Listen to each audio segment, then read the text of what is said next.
కులం పంచాది, మంత్రుల మధ్య క్యాస్ట్ వారు, కులం పంచాది. ఇక ఈ ముచ్చట ఇట్లా ఉంది. ఇక పోతే బీసీ రిజర్వేషన్లపై సీఎం రేవంత్ ఫుల్ ఫోకస్. సర్వశక్తులు ఒడ్డుతున్న రాష్ట్ర సర్కార్. హైకోర్టులో విచారణ నేపథ్యంలో కీలక భేటీలు. గంట గంటకు పరిస్థితి అంచనా వేస్తూ ముందుకు. ముఖ్య నేతలు, న్యాయ నిపుణులతో వరుస సమావేశాలు. చర్చల్లో మీనాక్షి నటరాజన్, పిసిసి చీఫ్ బట్టి ఉత్తమ్ సహా కీలక మంత్రులు హాజరు.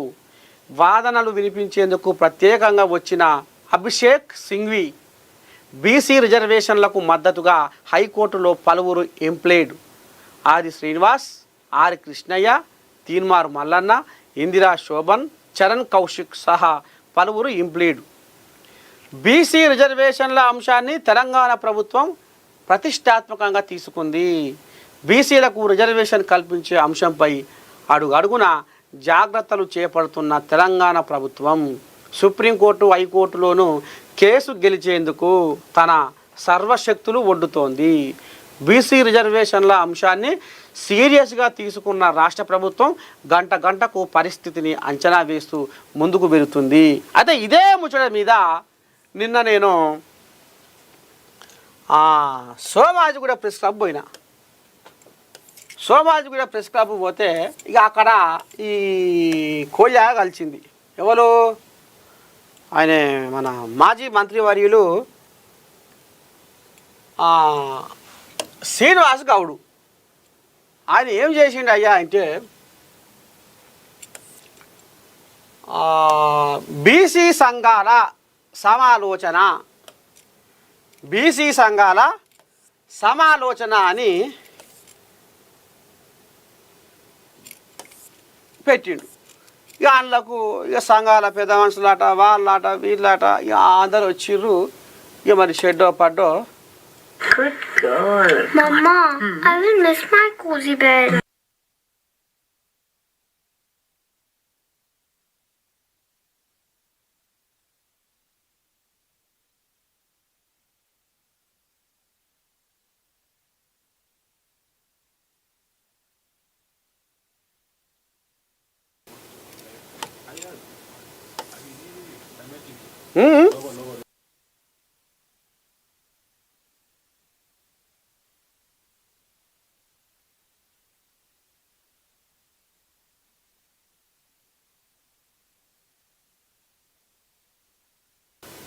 మా భూములు మేము ఎట్టి పరిస్థితుల్లో ఇవ్వము అని గట్టిగా ఫైట్ చేసి అమ్మో ఏమొచ్చిందో.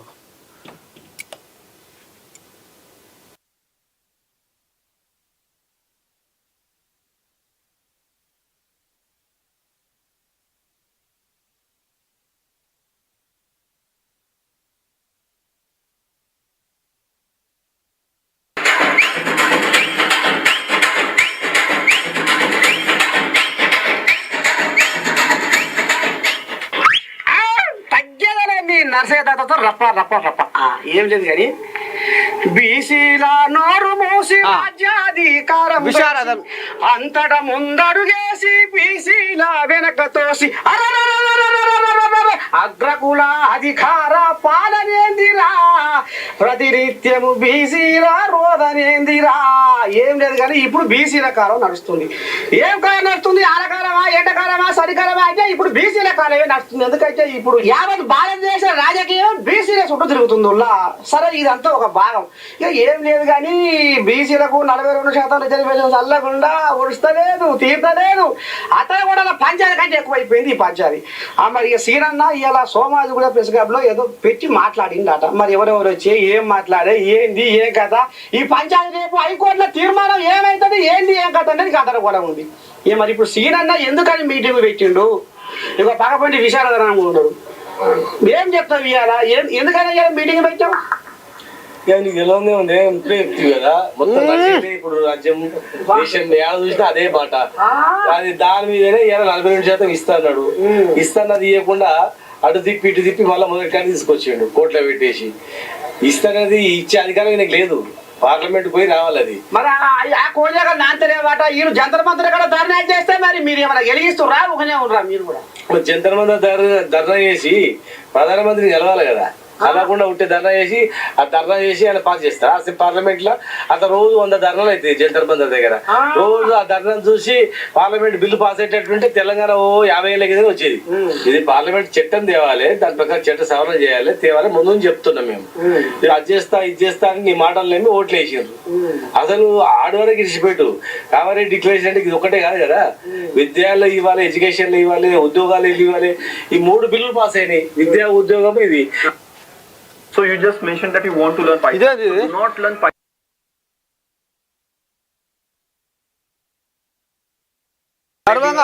ఈ 3 బిల్లులు పాస్ అయినాయి, విద్యా ఉద్యోగం ఇది. ఇవి పిల్లలకు వచ్చే ఉద్యోగాలు కానీ పిల్లలకు వచ్చే చదువు కానీ పక్క వాడే రాంది పట్టుకొని అటు తిప్పి మళ్ళీ జీవో తెచ్చాడు. అదేదో ముందే కావాలి కదా జీవో తెచ్చేది ఉంటే. జీవో ముందేలే, ముందు సరిగ్గా రూట్లోనే పోయాడు. ఇక్కడ నుంచి గవర్నర్ నుంచి ప్రెసిడెంట్ ఆఫ్ ఇండియా పంపించిండు, ఆడ పోయి ధర్నా చేసిండు. ఆడ వరకు బాగుంది. ధర్నా చేసి వారం రోజుల నుండి ప్రధానమంత్రిని కలిసి నువ్వు ఇచ్చేంత వరకు నేను ఈయనే ఉంటా అని చెప్తానే అనుకున్నాం. కానీ ఎవరిని కలవకుండా వచ్చేసాడు. వచ్చి మళ్ళీ 4 రోజుల తర్వాత ఆర్డినెన్స్ అన్నాడు, అది పోయింది. అసెంబ్లీలో బిల్ అన్నాడు, చట్టం సవరణ చేస్తా అన్నాడు. ఇలా గవర్నర్ సంతకం పెట్టక ముందు ఎలక్షన్లకు పోయిండు. కోర్టు చెప్పింది గవర్నర్ సంతకం పెట్టింది ఎట్లయితుంది అని అన్నంగా కూడా కోర్టుకు పోయిండు. కోర్టుకు పోయి ఎలక్షన్ పోయిండు, ఎలక్షన్ నోటిఫికేషన్ ఇచ్చిండు. కోర్టులో ఇక్కడ ఏదో చేసిండు, ఎవడే వద్దా అన్నాడు. ఎవడన్నా చేస్తాం సంగతి చూస్తామన్నారు. వాళ్ళు అది చేస్తాం ఇది చేస్తామని పెద్ద మాటలు అంటున్నాడు. మళ్ళీ వాళ్ళు ఎమ్మడి రోజులే వేసారు. కనీసం రిక్వెస్ట్ కూడా చేయలేదు. ఏదిరా బాబు, ఎమ్మెల్యేలు మనమే, మంత్రులు మనమే, ముఖ్యమంత్రి మనమే, అన్ని పోస్టులు మనమే, ప్రతి ఒక్కరు మనకి ఇవన్నీ ఇవ్వకపోతే కష్టమవుతుంది అని కూడా చెప్పలే. మరి ఇప్పుడు కోడినాగారు అర్రలో పోయి లైట్ వేసి లెక్క పెడుతున్నాయి, కూర్చొని లెక్క పెడుతున్నాయి. ఎందుకంటే మరి ఇప్పుడు రిజర్వేషన్ అని ఏదో అన్నారటగా నడుస్తుందిగా కథ. ఇక రేపో మాపో మరి ఓదికేం హైకోర్టులో ఈ కథ నడుస్తుంది. ఇప్పటికే పశువు పరకో సై చేసుకుంటారు అన్న. అసలు ఇది రాకపోగా ఏమవుతుంది, అయితే వాయిదా అసలు ఏమనుకోవాలి తెలంగాణ సమాజం? ఇప్పుడు ఏంటంటే ఇవాళ రేపు వీళ్ళంతా చాలా ఊర్లో నిలుగుతున్నారు, బాగా పైసలు ఉన్నాయి. పైసలు కొడుకులో పైసలు ఎట్లా కొట్టాలా, ఎట్లా కాల్ చేయాలి, జేబులు కాల్ చేయాలంటే ఇది పెద్ద ఉపాయం. 42% అనగానే 42% ఉంటారు, మళ్ళీ పైన 20% ఉంటారు. అదే 42% అందరూ ఒక ఊర్లో సర్పంచ్ లేవాలనుకుంటాడు. 10 మంది పోటీకి వస్తారు. బీసీ అయింది సర్పంచ్. బీసీ సర్పంచ్ అయితే 10 మంది పోటీకి వస్తారు. ఎంపీటీసీ అంటే 2 ఊర్లలో కలిసి వాళ్ళు 20 మంది పోటీకి వస్తారు. తర్వాత జెడ్పీటీసీ అంటే మండలంలో 20 మంది వస్తారు. అంటే మండల స్థాయి బాగా పైసలు ఉన్నాడు, జిల్లా మన ఊర్లో ఉన్నాడు, ఇంకా జర ఎక్కువ ఉన్నాడు. మొత్తం కలిపితే ఏమైతే అంటే అందరు పైసలు అందరూ ఏదో పార్టీ టికెట్ తెచ్చుకొని వేస్తారు. అందరు పోటీల మీద నిలబడి మొత్తం అయిపోగొట్టుకొని జేబులు ఖాళీ చేసి మళ్ళీ ఉల్టా అప్పు చేయాలి. అప్పు చేస్తారు. గెలిచేటోడు ఒక్కడే. గెలిచినాక వాడు పండుగలు ఏది ఊరేగింపులు వేసే లోపలే మళ్ళీ జీవో కోట్లు వస్తుంది, కొట్టేస్తాడు. వీడు కూడా కథం అయిపోతాడు. అది పోతే ఇది పోతే మొత్తం మీద మళ్ళీ రోడ్డుకు వస్తాడు. వచ్చిన తర్వాత ఇది ఇస్తిమి పాయరా ఏం చేస్తుంది చెప్పు అని అంటారు అన్నమాట. ఇది అంటే ఇలా చేతులు ఇలా జేబులు ఖాళీ చేయించడానికి, ఇలా భూములని ఉదబెట్టడానికి, ఇలా బంగారం ఉదబెట్టడానికి, భార్య పిల్లలుగా ఉన్నటువంటి పుస్తమెట్టలు కూడా కుదబెట్టడానికి, దివాలా తీయించడానికి వేసేటువంటి ట్రిక్ తప్ప ఈ జీవో నిజంగా ఇచ్చేది కాదు. నిజంగా ఇచ్చేది ఉంది అనుకో, నీ చేతిలో మంత్రి పదవులు 3 ఉన్నాయి కదా, 42% ఇస్తాను కదా, మన 42%లో ఇగో నాకు చిత్తశుద్ధులు 3 మంత్రి పదవులు ఇస్తాపో అని ఇయ్యాలి కదా. కార్పొరేషన్ చైర్మన్ ఉన్నాయి కదా, అవి కూడా ఇవ్వాలి కదా. రేపు ఏమైనా ఉద్యోగులు అధికారులు ఉన్నారు చాలా మంది, వాళ్ళంతా పనికి మాలో పోస్టులు చేస్తున్నారు. వాళ్ళకు కూడా కలెక్టర్లుగా, ఆర్డీఓలుగా, డిఎస్పీలుగా ఇవ్వాలి కదా. వాళ్ళకి ఇస్తలేడు.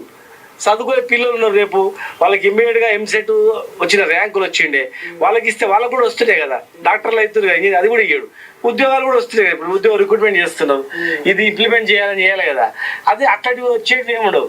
అసలు ఏ పార్లమెంటు లేకుండా ఇచ్చేటివి చాలా ఉన్నాయి కనుక అవన్నీ ఇవ్వడు. అన్న పోతాడు, అన్న ఒక మాట ఏంటంటే ఇప్పుడు బీసీ సంఘాల సమాలోచన అని ఇప్పుడు అడిగి ఇక ఇది కథ మొత్తానికి. ఇక నిన్న సోమాజిగూడ ప్రెస్ క్లబ్లో మాజీ మంత్రివర్యులు శ్రీనివాస్ గౌడ్ ఇక బీసీ సంఘాల సమాలోచన అని పెట్టిండు. ఇక కొన్ని పెద్ద ముత్తైలో పిలిపించిండు. ఇక ఆయన పేరు ఏం పేరు, ఆయన జస్టిస్ ఈశ్వరయ్య. మళ్ళా ఇంకో పోతే ఆయన ఐఏఎస్, ఆయన చిరంజీవులు. ఇంకా కూడా కొన్ని కోళ్ళాగల పెద్ద కోళ్ళాగలను పిలిపించి ఇక ఇవాళ హైకోర్టు నిర్ణయం ఎట్లా ఉంటుంది దానికోసం ఎదురు చూసి ఇక రేపటి సంది మేము హైకోర్టు నిర్ణయాన్ని బట్టి మేము మా కార్యాచరణ మేము ఏం చేస్తాం అనేది నువ్వు చెప్తా తాత, మళ్ళీ కూడా నువ్వు రేపు ఎల్లుడో రా అని చెప్పిండు.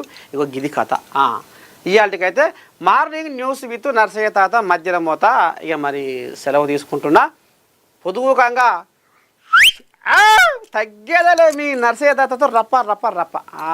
మరి ఇక యాది పెట్టుకుని చూడు. 8:30కు ఉంటా. శనార్థి.